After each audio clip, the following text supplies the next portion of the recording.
Tell His Mother, Volume 1, Samsara, Part 2. Black and golden workers flew around her face now, and she followed their dedicated dance as they waggled here and there. It was as if they were welcoming an officer. Did these guardians celebrate her achievement, recognizing in her the same devotion to duty? Human thoughts mingled with the energies of the universe, and beauty was waiting to be appreciated in everything, in every day. What thoughts were good for the soul, and which were harmful? Memories also were among the treasures of life, were they not? They were far-reaching and very large in their claim to glamour. Follow me, they would say, and you'll be as we are. Are we not beautiful? Say the truth, you who can't stop staring. First, she offered her respects. She bent down, imagining mother-in-law's feet, touching the entrance of the veranda. Then Jyoti tapped her fingertips on her forehead. Finally, she raised her palms in the Anjali Mudra. Honor and homage, salutations to your soul. 1, 2, 3. She hopped over the stone steps, lifted the gilded door knocker that looked so majestic, and after 3 breaths, she knocked. The sound resonated as she waited with a mind full of contradictions for an answer.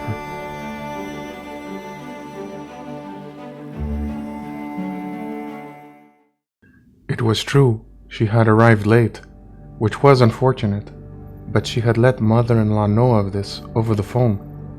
Hello? Hello? Hello? Pleasantries were exchanged. She was coming over today, Jyoti said. It's been too long, the woman replied. She'll be late, Jyoti warned, since her husband won't drive her today. Silence was on the other line.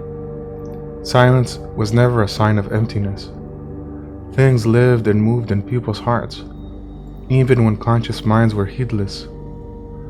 The reason why Jyoti came late was in fact because she wanted to venture on public transit on this great day. Just this once. No taxis for this task. 2 metro lines and a bus, and time had taken its due from her day. Based on the knowledge that produced good behavior, she knocked again, using her own slender knuckle this time. No answer, so she reminded herself that great souls were known for their patience. As she waited by the grand double-entry doors, measuring the long lapse of time it took to get an answer, she felt her heart palpitate. She looked down, past her legs, shaking in her black leggings, to the foot of the stairs for 3 seconds. She had an overwhelming urge to get away from here in great haste. Hot flashes in her head, and her face started burning up. She began sweating a bit, but she feared it would pour profusely from all her pores.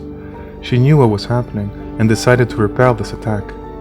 With her fingers interlaced, the tips of her index fingers joining in the Yoni Mudra, she concentrated on recycling her energy. Yes, it was all energy. This, that, and everything else. This struggle too was all part of a cycle, and she knew how to defeat fear. It always started with the bad. Jyoti felt her chest compress and knew by instinct that a scream would help her breathe. She did not raise her voice, however, but remained completely still, taking deep breaths, waiting for the cycle of palpitations to disappear. As anticipated, her thoughts were pulled into a whirlpool of defeats, which must be followed by victories.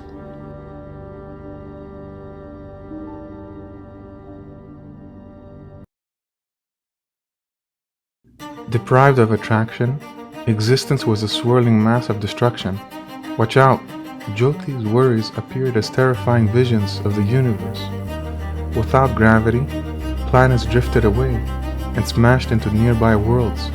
When there was no resistance, the fall was easy and fast, but there is resistance, and there must be a struggle, and inevitable defeat. Yes, there were periods of her life she was ashamed of. Jyoti had thought of lying once about her father. This was the story. At Barclay School, she had heard of Rachel, a Haitian girl who had lied about her father hitting her. She had surely seen it happen as a possibility, visualized it, filled in the details, and told the teacher. Government departments came to their house, got translators involved, and Rachel was whisked away to a foster home. Whenever her own father shouted at her, Jyoti had also imagined conjuring up such a devilish stratagem. But seeing the defeat marking itself on her mother's face, Jyoti recanted and scolded herself every morning, saying, "You must always say the truth." What became of Rachel? Jyoti wasn't her friend, because she didn't have any such real relationships back then, until she would meet her 6 true soulmates. She simply knew people. A sparkle of light shined, rising from below, and she followed it to find that the fountain of sparks was coming from her finger. Do you see? The wedding ring was shaped in the likeness of a delicate golden flower. She gazed at it with true affection, recognizing the warmth it caused in her soul. An eruption of beautiful energy followed, its colors of orange and Crayola yellow growing out of its stigma like solar flares. Attracted to the light as it twined around her, she surrendered herself to its charm as it covered her completely. Little candles, like the one she saw at the church in Park X so many years ago, came up in the corners of the walls. The paintings of the saints had terrified Jyoti back then, but in her mind, in the ocean of her memory, it would be a big castle and an island. In it, all the icons of herself, through different stages of her life, would be on display so they could stare at each other's stories and share their lived experience. It took many years for Jyoti to understand herself. What ordinary people insisted was a disorder, to many others, including the specialists, was a real mystery. How could this have happened to her? You see, she was diagnosed with psychosis. It could not be dementia with Lewy bodies at the age of 10. Surely not. The doctors could not believe it. She was too young. It had to be something else. But what else could it be? With no alternative sickness to label her with, she was attached to the surest, or was it safest, scientific explanation. But there were things science had not yet encountered, for life was ever-changing, and it was in the endless display of variety that the universal soul traveled. One thing was clear, however. There was no cure. Only a slow journey towards decay and shameful deterioration. Did you know that nobody among her people ever talked about mental illnesses? It was too scandalous a matter. To talk about it invited gossip, and it was important for girls to remain promising candidates for marriage. Her teachers were the whistleblowers. She remembered their faces, how their reactions changed due to the things she claimed she was smelling, hearing, and seeing. In the room where the small milk cartons were stacked together, before being handed out for breakfast, she said she could smell a flowery odor that no one else could. The teachers were merely amused then. When she said she could hear voices whispering very near her in languages she could not identify, they began showing genuine concern. But it was when she blurted out that she had seen the teachers getting into terrible accidents, just as they were giving the lessons. It was then that they had a meeting with her parents. They were asked to provide for specialized care. She was disturbing the other students. Action had to be taken. Father didn't believe this was really happening. He gave a good show about feeling offended. In his colonial education, having read a few books, he defended his gene pool, saying there was no history in his family of such things. He expected Jyoti to admit that she was just trying to get attention. At home, however, it was another story. Father lashed out at his wife. Ah, wasn't the mother of the mother known to be crazy? Truth or lie? Shama Begum would walk around the town with no clothes on, naked as a khandvi, rounded layers of temptation, tantalizing treats, wetting the mouths of all men along the way. If only they could poke their tongues in her, lick into the taste, bite into the pleasure. For sure, she was a great beauty, Shama Begum, known in all of Gujarat, fair of skin, doe of eye, straight of nose, long of leg.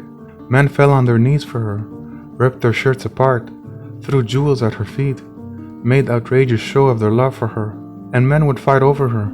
Even a Ferengi had been killed, a British soldier no less, got into a hot mess with some local thugs, trying to be the hero and save her from their clutches. He was found, face in the dirt, with a hole in his heart. Musket ball went right through. Father was convinced. Runs in the family. Hadn't his youngest daughter been doing that too? Walking around and about, naked schmaked? It was true. Jyoti had been in the habit of walking bare in the apartment, up until she hit puberty. After that, fear kicked in, and she realized she had to hide from father and his friends. She always looked at the piece of paper attached over her bed, telling her the 3 things she must always do. Brush your teeth, do your homework, and wear your clothes. Once or twice a month, it was true, she had found herself at school, having forgotten to put some underwear or some socks on. She did her best though. She remembered the first time she had a doctor run a test on her, left alone in the room with the scary equipment. Darkness seemed to spread everywhere, and she heard voices whispering again, but she could not understand them. After came the blood tests, then came the meetings with the psychiatrists and therapists. There was no way to cure her condition. She could only live with her failing mind, one event at a time. That was the gist of all those expensive sessions. In those days, she began having an inkling of an understanding about the nature of her situation. How did it happen? She talked to other versions of herself. In congregation, there was discussion, and in the joining of words, all understanding could be discovered. What happened was this. She submerged her psyche in fluid feelings, which were enclosed in such a way as to make her thought patterns entirely cyclical. On and on, she would think of the same scenarios, while things were happening, real-life things, all around her. She would plunge her consciousness into fantasies, where animals talked to each other, and she would make the scenes repeat again and again. Why? Because it made her happy. It was that simple. She realized this was the case when she came face to face with the harsh unpleasantness of the real world. Why should she stop feeling happy when everyone around her was miserable? It took great effort to get out of her bubbles, to pass an exam or to do some homework, but in the end, it was hardly worth it. She would always remember father, who claimed to be a businessman after reading a few books, this man who blamed his daughters for ruining his life, this man who tried to sell them off at the highest bidder so that the crooked-minded associates of his in Karachi could become Canadian citizens. But Jyoti refused to marry any of their sons. Then there was mother. Had Jyoti forgotten the times when she was helping the women, helping count the coats that had pockets, which could thus be considered completed? Mother was paid by piece, not by the hour, but she still made enough money to buy food for the family because she knew how to use her time. She needed help, and so she asked her 2 daughters to sort out the work. But Jyoti couldn't keep the numbers straight and got her head slapped whenever errors reoccurred. Poor frantic mother, who had to work in factories and at home, sewing pockets on coats and zippers on pants so that her children could live, lest they perish like her own siblings. Even though Jyoti despised the vile creature that gave birth to her, she still felt sorry for the tragic loss. How awful that they had died so young, in mid-migration to the so-called pure land. Jyoti would have liked to meet Mother's relatives, to hear the stories of their family, to trace their lineage as far back to her forefathers as she could. In time, she will greet them in spiritual form, where the wrongs and miseries of life would be presented as paintings depicting great struggles. Until then, she will venerate her ancestors as propriety dictated. That time in her early life held many pains, mostly from Markela, a short, big-arsed Greek girl who used to call Jyoti stupid and retarded. But the memory she hated thinking of the most was what happened to her elder sister Aisha, married off at 16 to become a semi-literate mother of 2. This was what Jyoti could have turned into. It was hard enough to get failing grades and then hearing teachers tell mother and father that she suffered from a mental disorder or that she needed a costly, specialized education. But to do what she did, to fall in love with a foreigner, and to live in fear of being caught, dreading the judgment and punishment, this could have made mother and father turn the worst on the road to cruelty. Truth to be said though, how could she have resisted falling in love? She enjoyed her private delusions, and she treasured her happiness. But then, one day, her bubble burst, without her consent. But she allowed this to continue, for it was something unseen before.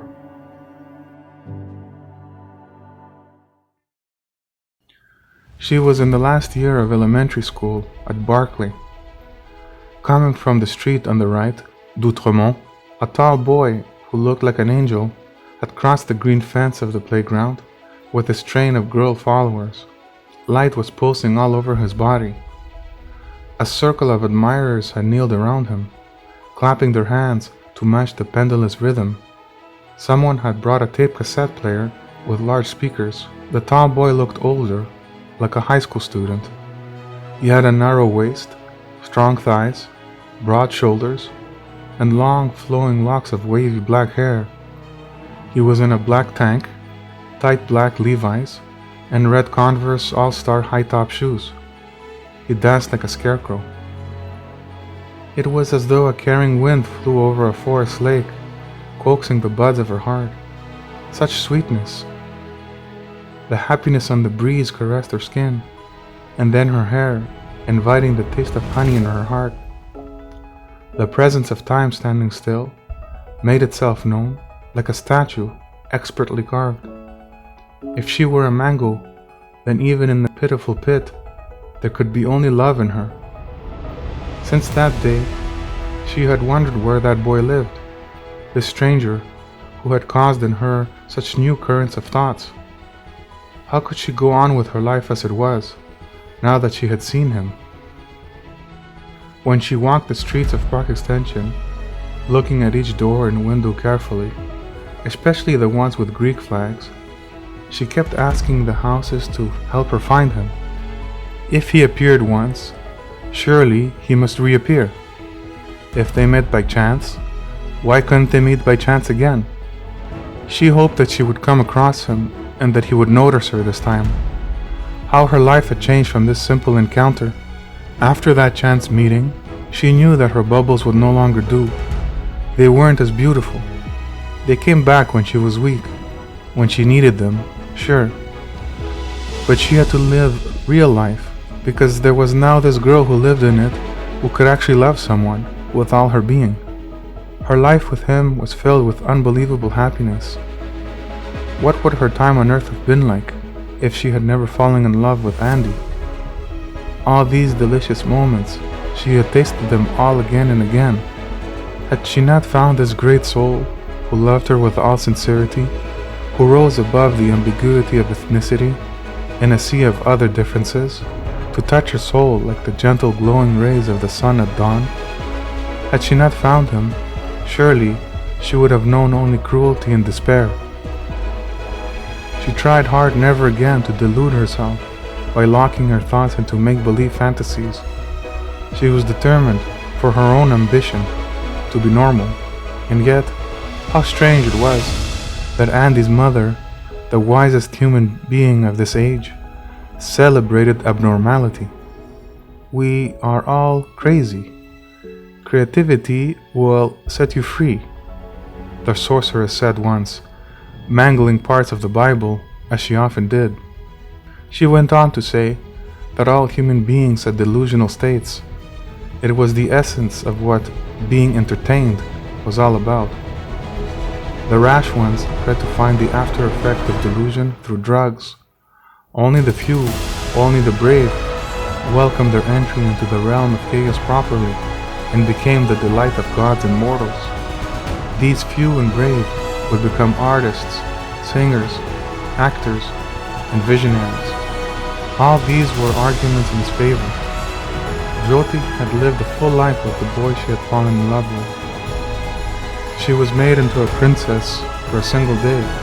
She had explored the seas of incredible lovemaking. She even had a creepy admirer who wrote her embarrassing love letters. She experienced it all, the good and the bad. She regretted nothing by becoming the daughter of this house. It was a full life that ended short. Nothing more, nothing less.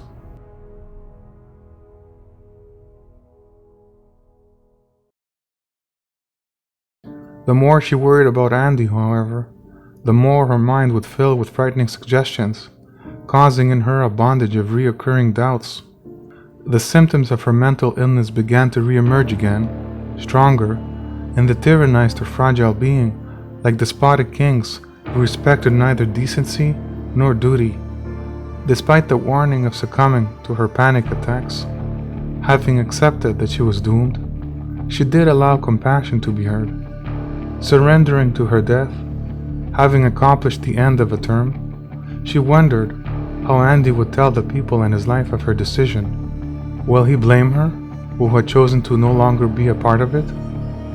Will he curse her for his unavoidable stay in prison? The size of these doubts caused her fear to spread, but her achievements adorned her like armor. Isn't it wonderful to die well dressed?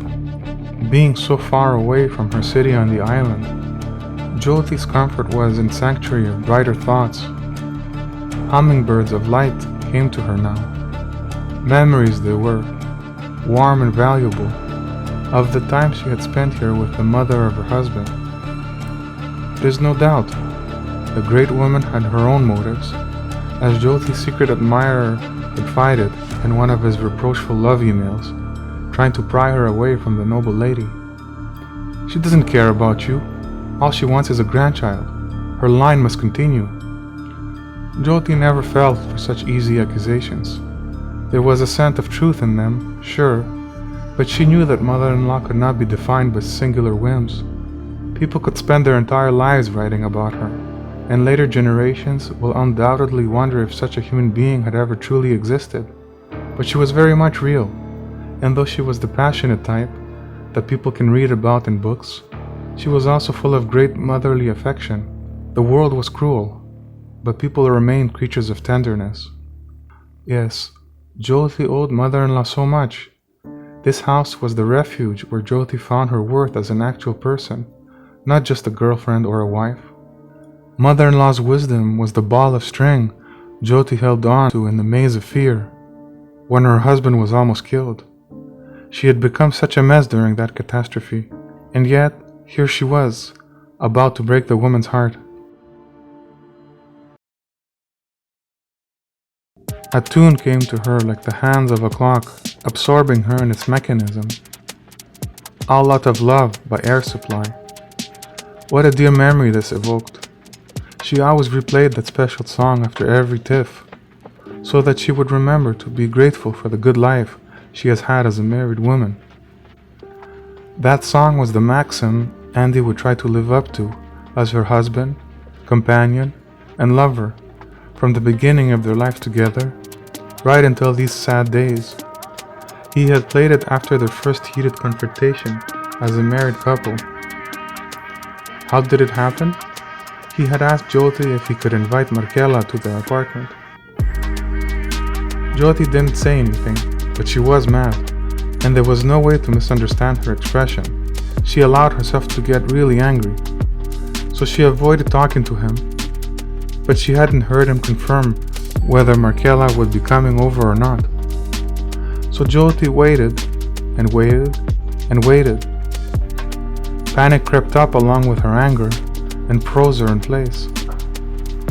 The look of concern on Andy's face when he saw her being paralyzed by fear as he came and held her, talking to her softly, until he saw the signs of her raft slowly buoyed to his shore. Wasn't this lovely?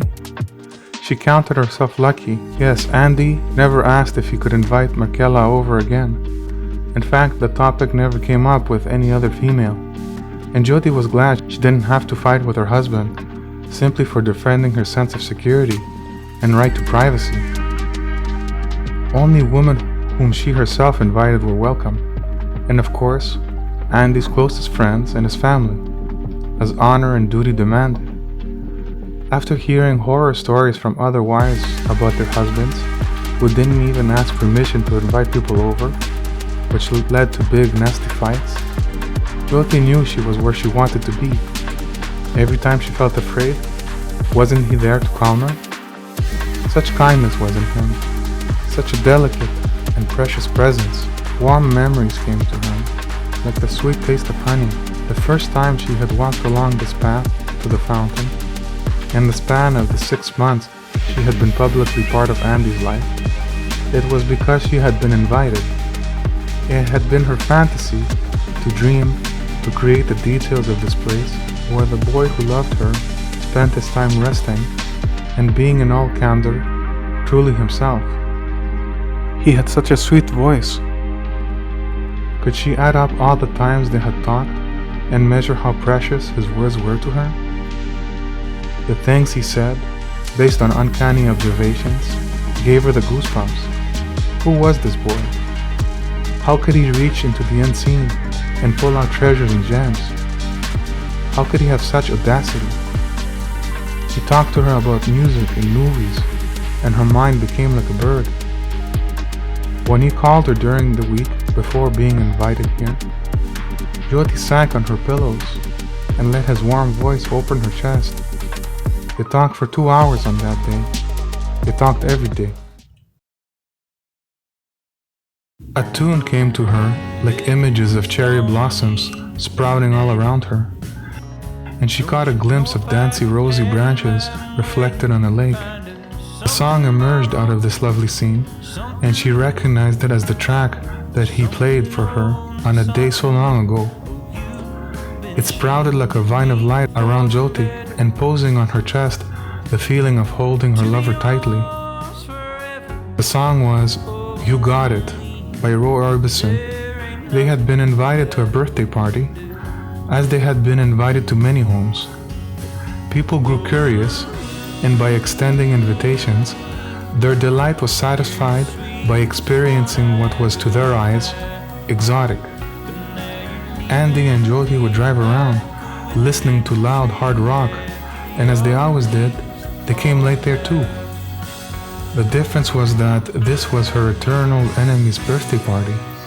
When they got there finally, Andy went around and opened the door.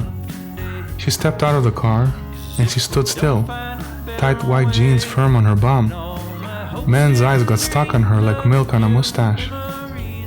She made sure her citron chartreuse baby doll blouse was loose enough around her chest, and the straps were in their proper place, and then she held on to her yellow leather handbag. She remembered looking at the golden eagle on the hood of the car for strength. Oh, black 1979 Pontiac Trans Am, honor and homage to you. Presence and power are your attributes.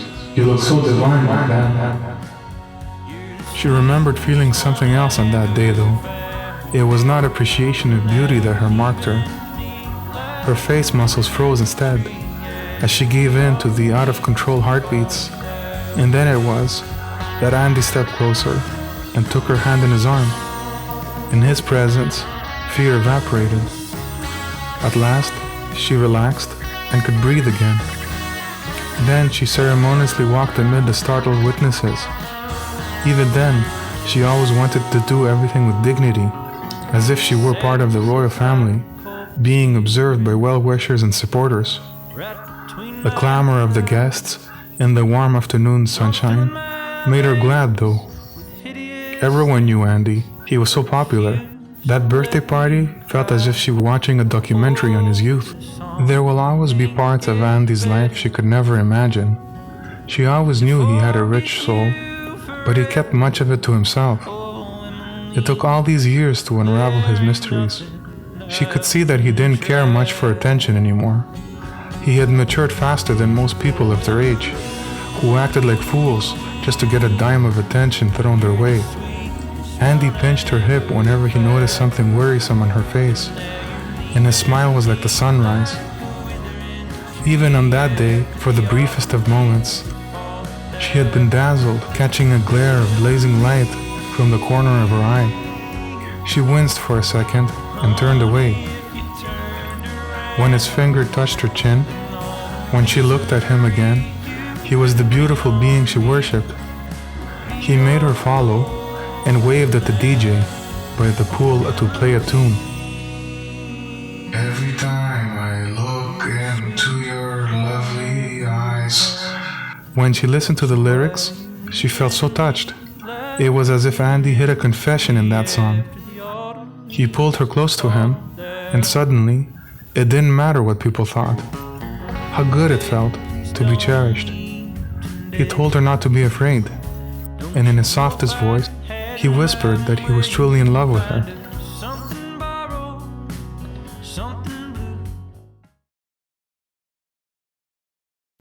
Cherry blossom in her thoughts announced a gentle call of seduction. The memories between Jyoti and her lover were too many to simply let them fly away and go unnoticed. Where they scattered, they would swirl around each other and form a pillar of intense beauty. Praise the triumph of love over fear. The scent of passion came to her now, and what was it like? Emerging like a crimson blossoming hibiscus, opening and swallowing her whole. Was this not the flower offered to Mother Kali? A dark, ecstatic frenzy overtook Jyoti. Like a young petal holding on a stem, only to be taken by the wind, she was so overwhelmed by a tune that splashed on her face. The song was Come Undone by Duran Duran. Andy had played this one many times as they just drove around the city, fresh air pouring through the windows, while music blasted from the stereo. How carelessly they roamed around. She had to give an oral presentation the day after, and she was so scared, so he took her out for a drive. They had stopped at Orange Julep. Of course, they needed to get some much-needed refreshments after an entire day of doing the work of lovers. Holding, cuddling, and caressing. Were these not the most adorable aspects of the human touch? Such greatness at her fingertips. Andy held her by the small of her back, and as he rested against the door of his car, he caressed her ochre-colored arms, shoulders, and cheeks.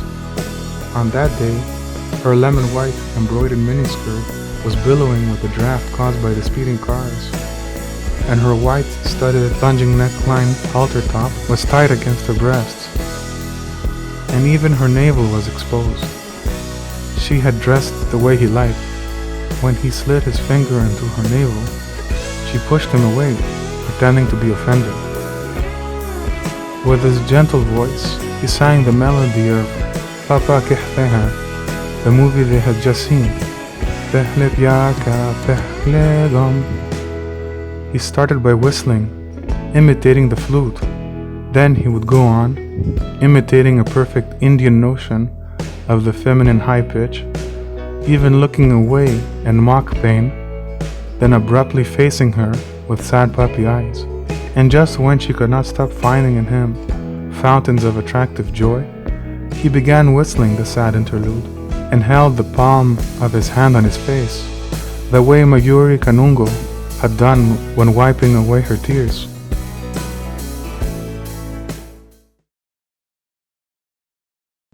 Another time, when final exams were around the corner and Jyoti struggled to breathe as she kept throwing up, Andy and she had gone on a date, hand in hand, on the cobbled paths of the old colonial site. The song he had played in the car, Longer, by Dan Fogelberg, was still fresh in her memory. Romance was very much needed in human life, like the soil feeding survival stories, as raising a family would very likely prove to be. Anyway, under the low streetlights, she felt as if she were in an alley somewhere in Western Europe. The promenade of the old port was lighted from the ground up, and so was the walkway along the harbor. This made her feel welcomed, as if she was invited to someone's home. The air was pleasant with romance, as if thickly wreathed with jasmine. Whenever the opportunity arose, she would always make sure that Andy got a good look at her body. He joked with her a lot on that day. He said, "Let me praise you like a man should." She waited for poetry. Instead, she got a walk in the shopping market. Yes, she had long legs like carrots, a narrow waist like butternut squash, white hips like a pumpkin, and a really shapeful bum, full and round, like a set of papayas, ready to be bitten into. It was by going to the supermarket with Andy on later dates that she noticed these weird and accurate similarities. He would hold these fruits and then look at her with amusement. Anyway, she felt attractive. Life was good when one was desired. What had she put on? Her memories buzzed out of the darkness. She was dressed in her metallic, pleated dress of black georgette. Wasn't the scoop line of her blouse falling so perfectly to reveal her cleavage? She watched his reactions closely. She would walk ahead of him in those suede, high-heeled ankle boots and let him stare at her hips, swaying with improvised tact and finesse. They were young, so they committed whatever foolishness young people did in the name of irresistible attraction. Was this not what held the human world together? You're welcome. On that day, she rubbed her hand over his tight forearm, and she laughed with merriment and silliness at whatever he said. She felt like kissing him each time his white lips grew into a bright smile. He was an extension of her yearning. He was a magnet of her desire. He was firm of jaw and straight of nose. His large eyes were the color of syrup dripping from maple trees, cooling on the snow. His dark eyebrows were thick and stretched, as if they were strokes in a Zen painting. And yes, he had really long eyelashes, like his mother. Images were interconnected. As they were sitting on a bench, watching the yachts in the dock, she was slowly brushing her finger on his manly forearm, decorated with thick muscle, veins, and tattoos. She then dropped her hand to his firm thigh and did the same. His breathing became coarse. He stopped joking at last. It amazed her that she possessed such power over him. She needed to see beauty and to be seen as beautiful. It was good to be honest with oneself. If she had to be candid, she would admit that yes, she enjoyed all the attention men, and especially other women, offered her because of her physical beauty. Let the devotees approach and sing in one voice. Of course, decency must prevail, and it should be taught that women have a right to feel safe from predators. Women were not fruits to be plucked whenever a stranger was hungry. It must be taught and repeated. Yes, all of that was still true. But when a man whom she found equally attractive ogled her, she pretended to look away demurely, not wanting to give ideas where no meaning existed. She was a good girl after all. But yes, every such worthy glance caused conch shells, bugles, trumpets, kettle drums, and cow horns to sound in her heart.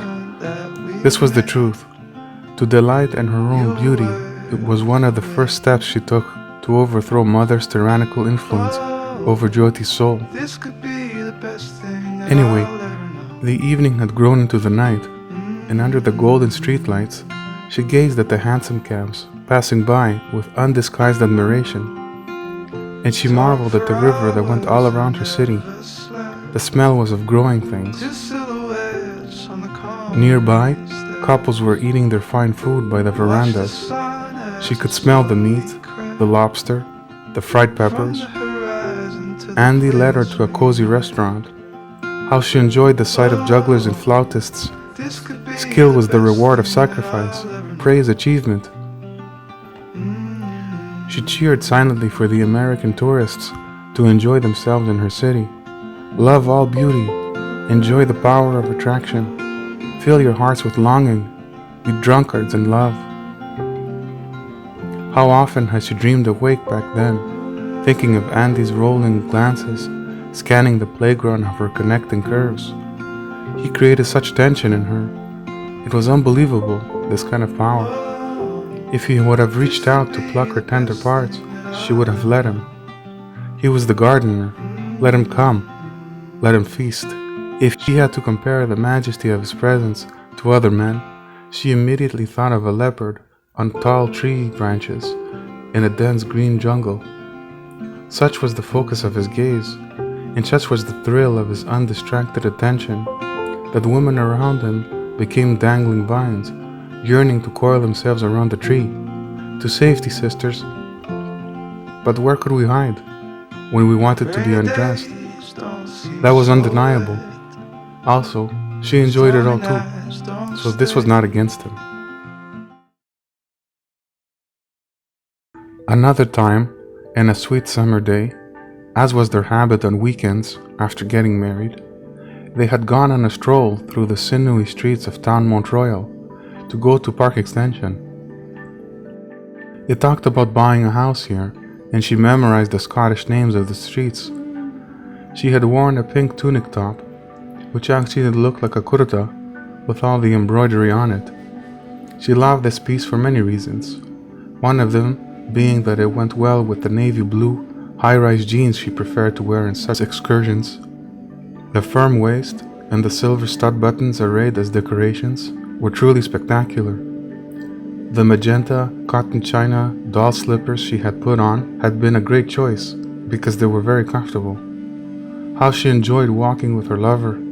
Something so basic and ordinary became otherworldly just a mere quarter of an hour away from where she grew up, and she had never seen such luxury. She didn't even know these places existed so close to her. She absolutely loved it all. She had changed so much because of him. When they reached the corner of Gyro and Champagneur, Bhangaram was blasting from a window. Distracted, she looked up and saw a huge Sikh guy burst from his window, wearing a saffron turban, ripped with big biceps, and an undershirt that looked 3 sizes smaller. He was playing with his curled mustache, eyeing menacingly some men with puffy mustaches and no beards, who wore longer kameez. They were clearly Pakistanis. He probably knew that this music upset them. It was true. Brutish Muslims frown on this kind of music, partly because it was low class and rude, but also because their prophet forbade all music. She instinctively covered herself. There was nothing as dangerous for women as the mutual hatred between men. Best to steer clear. Oi, Sardarji! She froze when she recognized Andy's voice. Was he talking to the Sikh stranger? She was so scared something might happen. The Sikh guy stopped twirling his mustache and looked at Andy. Uchi, Uchi, Andy said in Punjabi. Louder, louder. The Sikh guy stared at Andy and slowly mirrored his smile. The Sikh wobbled his head twice, but slowly, which means yes among her people. The volume went straight up as Club Vich Dohol by Malkit Singh started blasting. She couldn't believe it. First of all, how was Andy speaking Punjabi? Then what followed was just as unbelievable. He started shaking his shoulders, back, front, back, then up, down, up, and then he started moving to the music like he was born to it. His long hair shook like black fire. He was absorbed within it. He didn't care about the other Muslim men looking at him like a traitor, and he was good at it too. Shoulder ticks, fingers poised, pointing up, step, step, raise the foot, lunge, side step, arms out, twist of the wrists, hands up, pivot, and hop step. He caught the rhythm so effortlessly. Another curious thing happened as he was dancing though. It was more secret, less obvious. But back home, people were trained to spot these things. Young Pakistani girls came out of their buildings and also from the grocery stores to look at him. They were utterly attracted by what he was doing. They were like younger versions of her, who were told not to listen to music, not to watch Indian movies, and not to display themselves in public. They had growing smiles on their faces, as if their shame, confusion, and suffering had all been taken from them by the foolishness of another. Young Pakistani boys trying to get noticed by these girls also came and pretended to be fascinated too. But after a few moments, that interest became genuine. She saw the change on their faces, light pouring through the relaxed muscles. Was this why the lonely god hated music? Because it was competition for salvation? The boys and girls knew they were doing something they had been told not to. But watching this random stranger, dressed in a familiar Expos home jersey and dark blue denim jean shorts, dancing to the music of their land with such freedom, with such unbelievable skill, to a song speaking words of their native language, a glimmer of rebellion came to their eyes, as if they were discovering their true selves. It was like they heard themselves talking, saying, "Join in and be who you should be." The lads and ladies all joined in then and danced with excitement with each other. Their blurry movements and flying long shirts obscured Andy from her sight. Had he disappeared from existence? "Kurivi, Kurivi, the girl too," the Sikh guy shouted, pointing at Jyoti. So Andy reappeared, finding his way through the chaos of moving, twirling bodies, and looked at her with a raised eyebrow, extending his hand. Was it not obvious that this was a moment of great fear for her? The shame. She felt panic coming to her, and she was overwhelmed by embarrassment. Andy noticed it and left her alone, making a pivot on his heel, raising his foot, shaking his shoulders, and twisting his wrists. And just like that, her fear had been snatched away, and courage was allowed to speak. Each pluck on the tumbi struck joy in her heart, and it pushed her fear far away. She waited for the beat to recycle, hearing the tempo with each quick hit on the dhol. She flattened her right foot, raised her left toes up, and jerked her left hip. Matching the drum beat, she shook her shoulders, raised her elbows, bringing one down, and twisted her palms. Shake the shoulders, hands in the air. She was free here. There was just music. The universe was light and sound. The Sikh guy whistled loudly twice with his fingers like a farmer. He shouted while the girls were dancing with the boys. Andy turned to glance at her, as if no one could see them, as if he could make the whole world a secret for her. He had such a smile on his face before he even saw her, as if he knew already she had overcome her shame. Another time, near another exam cycle, they rested in each other's arms, and when she woke up, she changed into other house clothes. It was a black patiala salwar kameez with silver edges, because it reminded her of onyx, which brought about protection. Each color had its qualities. There was a lot to do at home, and she had tons of schoolwork too. He saw her being afraid, and just like he often did, he helped her clean the apartment. He made her listen to a song he really loved as they worked, "Oh Carol" by Kulish and Vanna. Apparently, this was originally performed by Stereo Master in a rock and roll rhythm. How much better the Punjabi remix was in comparison. She moved her hips to the rhythm, dusting here and there. In perpetual motion, the wheel of time joined consequence with action. "Oh Carol, tere pyar ki kasam." Wasn't love worth such oaths? Yes, yes, yes. The song quickened in pace after a few minutes, and she moved faster, dusting and folding in her desire to match the accelerated pace. She stopped when she realized Andy was actually singing along. Mera dil ko na tureen. He sang along perfectly through the "Don't break my heart" part and "Don't punish me" line that followed. She was really amazed at how easy it was for him. And just like that, she was not only very happy again, but she was no longer tired. Perhaps this was the secret, that gratitude can overcome fear. Another time, Andy and she, they were still having a blast doing fun and impulsive activities. She wore a scarlet sleeveless blouse with a stand collar and button front, with a shirt tail hem curving over the hip, and canary capri tights. He wore a sleeveless leather vest over a tight white t-shirt, and his arms were full of tight muscle. First, they went to watch a movie, and then they went shopping. He had taken the day off from working at the studio to be with her, just like that. So when they went to the Rockland shopping center, they journeyed from store to store, and then they ate lunch. It was all fantastic. She still wanted to shop because there were sales going on, and she was compelled by the wisdom of her ancestors to take advantage of savings. He said he wanted to rest for a while, so she recognized that he wanted to be alone. So there she was, coming back to him with many bags in her hands, all happy to have purchased ornaments of beauty at great prices. Just the sight of him reassured her that there was stability in the world. Following his gaze, she saw him staring at two women. They were sandy brown in skin tone and had thick dark hair. She had sat next to him and she was a bit annoyed. Normally, he would stop doing what he was doing when he felt her near him. That time, he continued staring. She grew so afraid that he was going to humiliate her by staring at other women right in front of her. She tried to get his attention, and she finally did when she said the girls were pretty. He turned around and smiled at her, as if they hadn't seen each other in a long time.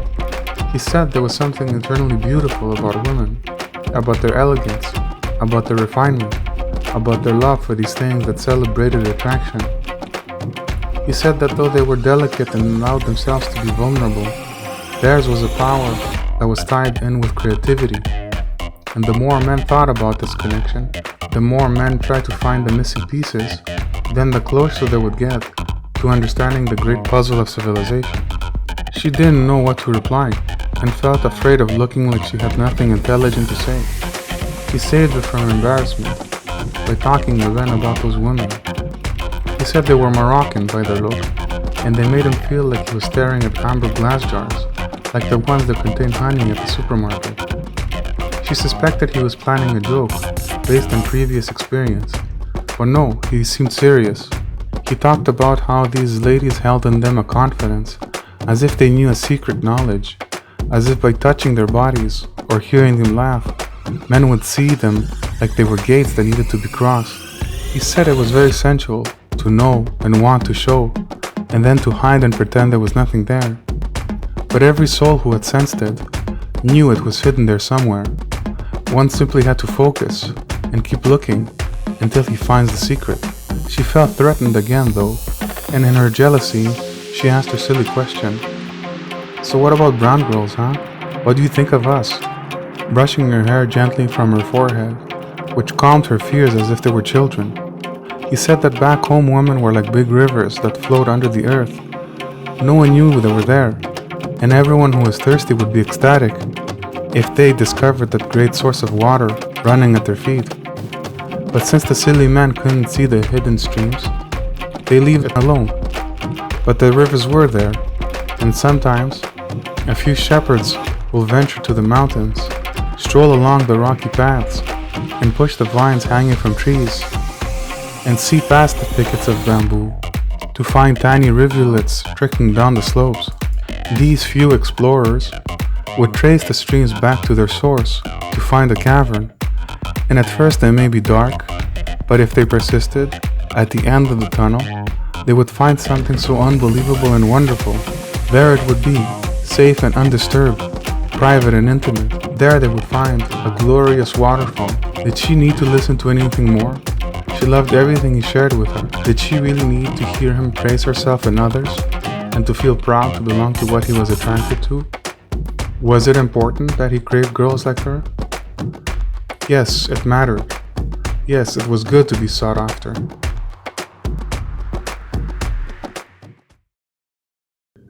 A spark of reason appeared, and through it, Jyoti saw yet another version of herself. Beware of love, this one said, and was yanked away back in her dimension. The realm of chaos was strong here, for it was worshipped by the great sorceress. What was really happening here? Jyoti was surely being led astray in the sweetness of good memories. She was stuck in a swirl of pleasantness. Fully aware that she was being seduced, she tried to stop her emotions from making her change her plans. It was time for her to consider her strategy carefully. She was keenly aware that the emergence of the ego was the surest obstacle on the path of genuine love. The ego would rise, and after seeing the long aisles of pleasures offered in the wired market of life, did not the individual soul ask where it fit in this generous gift of attraction? Didn't every soul ask, what about me? Am I not entitled to some attention, or happiness, or wealth, or whatever else people desire? Like different rivers crashing into each other and causing dangerous eddies in inevitable points of junction, these memories came in conflict now with the ones of her higher education days, when Jyoti was constantly arguing with her enemies. Khadija was a fair-skinned MSA brat on a student visa with an upper-class accent from an extremely well-to-do family back home. She tried to make Jyoti, a first-generation immigrant struggling with life in the diaspora, feel like a traitor for marrying a Firangi. Such eagerness for being with a white male was evidence of low self-esteem. Apparently, she was the product of how their people, because apparently the two of them were from the same stock, needed approval from their colonial masters. Indeed, Jyoti should be angry that her culture had been appropriated by her foreigner of a husband. Andy had worn a salwar kameez that day. Forthwith, Jyoti should remind him of boundaries, educate him at once on not to take her culture for his benefit. Of course, hostility and humiliation were how marriages worked. Yes, Jyoti was angry, but not at Andy. First, she was furious at Khadija's line of reasoning, but secondly, and most importantly, Jyoti was mad at herself for not defending herself. She just stood there, not saying anything. Since she argued about creeds, she formed her military formations accordingly. She did not expect personal attacks. What was clear was that this was meant to demolish her confidence, so she could wallow in guilt, and consequently, stop her arguments against the doomsday cult. What was also clear was that Khadija had been holding on to that attack, and she used it over hastily. She used it in private, like a sledgehammer smashing into a singular pillar, where Jyoti was spared a public humiliation. What was logical to consider, after these two truths, was that this attack, proven successful in private, will be used again, this time with an audience. It would be a wrecking ball that time. Curiously, Khadija's father had, shortly after, been arrested back in DHA Lahore on corruption charges. She couldn't even afford to fly back home, so she stayed here and found a job as a waitress. Was this the fate of those who harm and humiliate?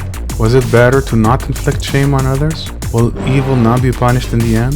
Was Jyoti being petty and seeing her enemies hurt and humiliated, and not offering compassion? Yes, it was petty, and Jyoti felt sad that such chaos existed in her.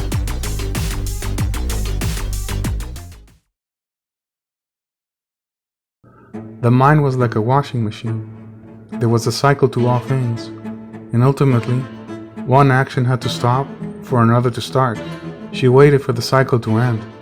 It would be unwise for her to take out the clothes from the machine, as it was still spinning. How could Jyoti overcome such a crippling attack? It was important to consider, for souls trapped under piles of garbage will try to pull her down, just like Khadija did. In the face of terror and hopelessness, the wind again came to her aid and swirled around her. She caught the glint of blades as a warrior was fighting with the hunters of the dark. A trail of luminous leaves whirled around the figure, and she glimpsed a monkey's tail. Watch him! The wind whisked in quick slashes, slicing the warriors, overwhelming her, ripping her fears to pieces. He slowed and settled on her shoulder, and hummed in Jyoti's cheeks. It was a secret. He carried the answer to her overwhelming predicament. He shared a message to her nose. It was a jasmine scent, carrying the power of all lovers' precious longing. In response, an orb of gold detached itself from below her navel, and in its orbit, she witnessed the crescent moon perfectly hidden and the lotus of 6 leaves. From it, she heard a blissful song, blessing her. Abundance, protection, success. It was a Vedic hymn, Sri Suktam, extended version with ocean waves by Vidura Barrios. Such a pure devotion. Honor and homage, Lakshmi, goddess of beauty, wealth, and success. Behold your witness. This was the truth, and with its taste, Jyoti's thumbs folded into the palms, touching the small fingers, enveloped by the 3 middle fingers, palms facing the sky. Her knuckles interlocked over the navel. Breathe in deep, feel the creative energy stored in every direction. With a surge of the Brahma Mudra, a tidal wave welled up from under her feet and raised her very high up. She was launched over the mansion and even higher, where she could glimpse as the infinite multiverses spinning in parallel paths were branching off as energy traveled in synchronized waves. Closing her eyes so she could see with the mind's eye what was before, what lay ahead, and plan accordingly. What mattered in battle, before asking when it will happen, was where it will take place. Take note, here are the advantages, and there the exit points. An attack can lead to this point or that, and withdrawal can cause this loss or gain. What had happened on that day, and what will happen next time. All perspectives were placed on clean high shells, and as archives, they may be delved into deeply when reference was necessary. She knew why she married Andy. Did it matter what spoiled MSA brats who read 2 paragraphs of Marx had to say about her personal life? These people didn't argue and fight to help the downtrodden. No, people like Khadija attacked because it brought a sense of pleasure in wounding others. It was easier to make simplistic generalizations that solved nothing and whose sole purpose was to make the accuser look and feel morally superior. Could Jyoti have said, "You're basing your arguments on assumptions. Did you even look up Andy's history to know if he was part of this evil European colonialism that I should revolt against?" Could she have said, "You fool, assumptions are only comforting deceptions. Similarly, by your look, one can assume you're a child of privilege. Who else from back home can speak English so fluently? Surely, you must be a rich man's spoiled daughter. Your father surely must be exploiting the poor to treat his own family to luxury. Money had to come from somewhere, right? Legacy wealth was not a societal evil when it came from Moguls, Turks, and Arabs. This line of arguments was compromised. They were mere deflections, not answering the attacks, but consisted merely of blocks and riposts. They were still on Khadija's terrain, so she could retain the advantage. Could Jyoti have said, "Don't talk about what you don't know. Andy is not white. Don't you know? His grandmother was Lebanese. Yes, my mother-in-law is part Phoenician." This argument was purely defensive. Vicious enemies cared little for specific distinctions. They would continue to strike until the defense weakened. Could she have said, "Andy is the son of immigrants and by consequence was never taught a sense of entitlement. The clash between races and ethnic groups is a distraction from the clash between classes. Well-to-do families exploited the weak, even in the same ethnicity. Was this not the real enemy?" This was a futile misfire. Andy was in fact very wealthy.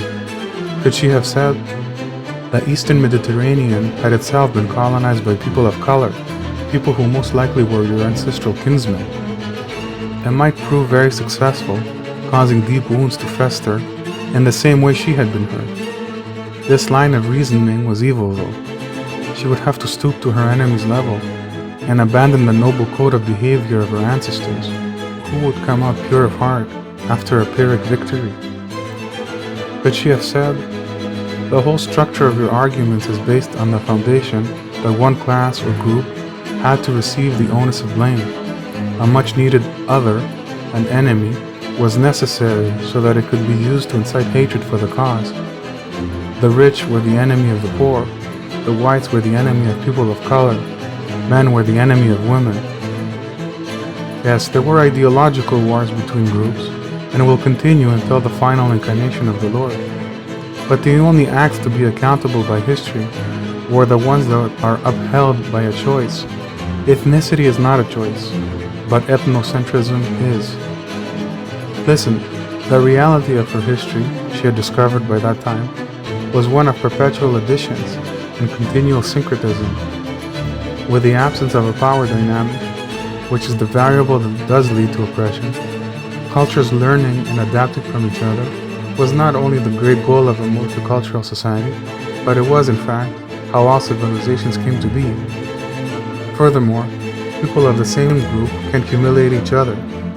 There was no real boundary within or without ethnic groups. Foreigners will keep coming, and culture will be adapted to new ideas for both outsider and domestic alike. Yes, this was it. The mandala vyuha, the ultimate formation. It was entirely defensible, very difficult to penetrate. Come at your own peril. Now, having allowed such negative lava-like energy to force itself in, which of these lessons will she forget? Images of hives dangled above Jyoti again, and she caught a glimpse of the happy bees again. She dove headfirst in the lake of intimacy, rising naked under a waterfall. Her heart was pounding even now. Yes, her married life had been the sweet season of life. Before her husband lost his soul to mother's religion, he had worshipped only Jyoti. This she collected as an argument in his favor, that he had been truly passionate about making her happy. In those days, before she flogged her husband's soul with hateful arguments, before she was banished from her mother's home, before Jyoti's life had come down to sacrifice and choice, he was like a fisherman. Did he not come to her, spreading his nets, catching the frightened fish that swam in her deep? With hook and bait, he inspected appearances for long pleasing heartbeats, appreciating by caressing, sinking strings with his fingers. Far from resisting, she always clasped her fingers around his hook, guiding him wherever she knew the wiggling fish were hiding. How carelessly they allowed themselves to be, though, undressing each other whenever they could, cherishing the sight of their nakedness.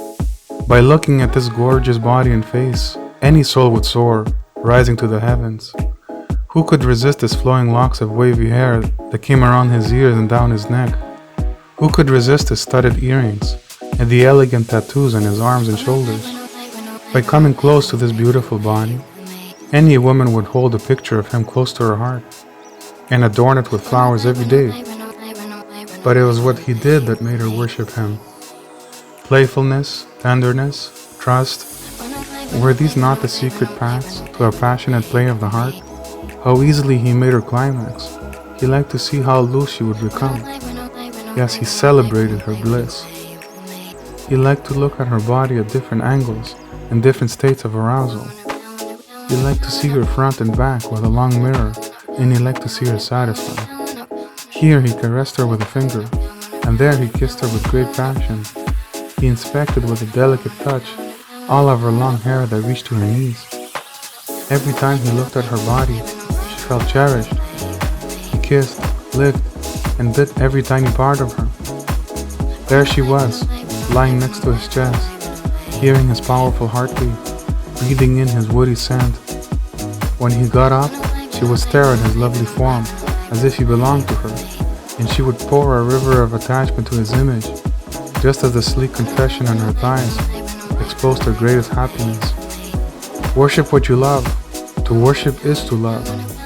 In this state of being at ease with all her imperfections, she would lay there, thawing from inside, fawning at his pretty form. It was in those private moments that she offered him the most precious part of her being, her devotion. In gradual stages, it was his lovemaking that had freed her from the pain caused by all of her hatred for her body. It was in this way that her deepest wounds would heal. It was by his gentle care that she lived in this worry-filled world. If only she could share this feeling with all the souls who suffered. Devotion was her precious gift to him in return, though. Yes, Jyoti offered it at every moment of her life with him. It was true.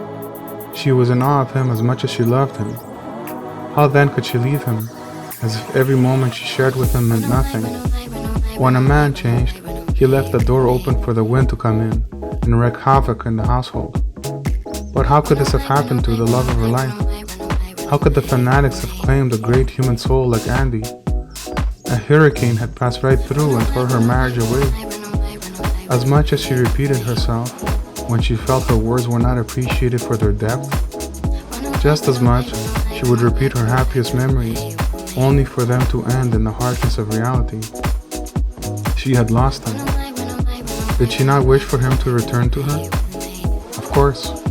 If he came back to being as he was, she would take him back in a second.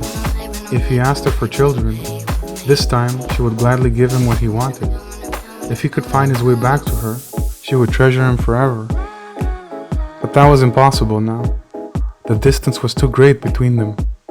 No one could walk that long perilous path. She had lost him, and that was final. How did it happen?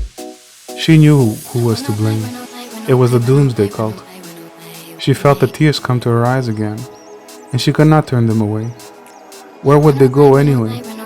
Her happy memories were at home with her, and she would never regret having loved so strongly.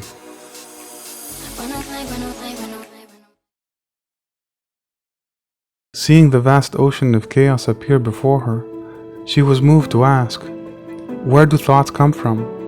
Why did thoughts have to be rediscovered, shared, and repeated in every life, in every age? Were they stored in a non-corporeal bank where they can be claimed by all? She thought she had forgotten to complete a daily task just now. She recalled the big blue bins left on the curb of all streets and concluded that everything in the universe recycles itself. Paper and soda cans, matter and thought transfer deposits. The universe went through the process of reuse eternally. It was only natural to hear her thoughts said by someone else who had lived before her. But was it, and had it been so for forever? The existence of higher intelligence, having the will and ability to control such currents, had become a very lovable idea. As the mind was to the individual self, the universal soul must be to the universe, but in a larger scale. All thoughts were surely taken into useful captivity, sheltered, displaced, and relocated. But by whom? By the ever-frantic divine mind, of course. To what end? By moving them around, the rearranged product of a person's thinking would prove most beneficial. Wasn't this the reason why even ordinary people forgot things? They left an experience where it sprouted, thinking they will find it again, where they saved it to blossom. But the beekeeper always returned and placed the knowledge of events somewhere else, clearing the time and space of what was marked as endearing by the soul, but leaving the sweet honeycomb behind for someone else to find nourishment. No, she did not forget to take out the recycling. She remembered the weight of the bin on her fragile hands, and there was silence that followed. The cycle had finished. At last, a tune escaped from her belly, and it was filled with the color of the sea. In it, Jyoti saw herself slowly unstringing her dress. The song was Sadness by Enigma. As priests coming together to sing their truth in unison, she saw the many that were her merged into her aura. Look, she was as a giant turtle now, rising from the swirling currents amid an opaque ocean of milk. She was holding up a mountain on her shell, symbol of the mind bearing heavy memories and heavy thought patterns. The one who is saved from the cycle is the one who does not join it. The elegance of the language of the lyrics made her feel at great ease while being observed. For the one who is saved from the cycle, defeat is the same as victory. If there is nothing to lose, what is there to fear? Thoughts were waves after all, and a conscious mind often had to cycle through the remembrance of previous thoughts, reworking the rotation at a quicker pace, as if turning a turbine and releasing noble ideas, the way a bolt of energy was used for the benefit of the world.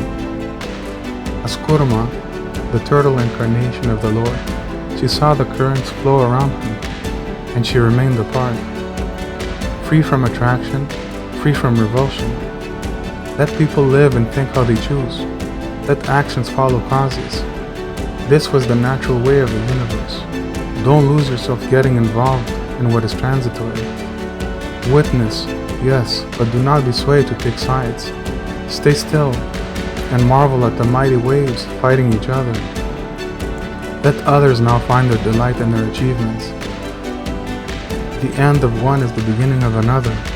Let the cycles continue until their time comes to an end. Do this and do not interrupt. This was the nectar of immortality. The fear that had driven her thoughts to chaos would soon become Titian clouds, drifting away, calmly rolling close by. Allow the bees to return to the soothing shade and find some quiet meadows to do their chores. Through their work, they will make the beauty of achievements flourish once again. Come what may, it will end tonight. Whether she failed or succeeded, there was something beyond this and that. Sooner than she thought, she could attain deliverance from the ultimate cycle. Liberation was near.